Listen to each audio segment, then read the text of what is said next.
Welcome to the Ownership Review, where we do a bunch of maintenance to see what this car is like to live with on a daily basis. Here are the high points of the 2005 Porsche 911 Carrera. The cabin air filter is located underneath two separate panels in the frunk.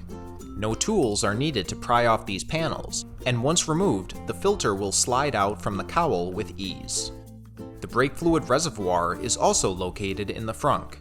No tools are needed to pry off the panel covering the reservoir, and once removed, you will have a clear view of the level markers and unobstructed access to the cap.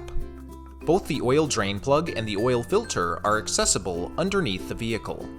You won't have to crawl too far underneath nor remove any covering panels in order to access these parts for an oil change.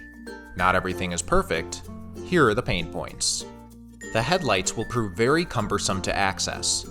There are multiple bulb housings that host separate bulbs, and they will require tools in order to disengage them from the vehicle. The top headlight housing will require a special tool found in the tow kit in order to be disengaged from the vehicle, which will make these bulb changes complicated and time-consuming. The engine air filter is located in the rear of the vehicle and will require multiple different sockets in order to disengage it from its cramped position. This will not allow for reliable filter changes. This vehicle does not come equipped with a traditional spare tire and jack kit, but rather just a compressor kit or tow hook instead. Depending on the severity or location of your flat, you may be left stranded if your tire cannot hold air or you cannot contact anyone within a reasonable time frame.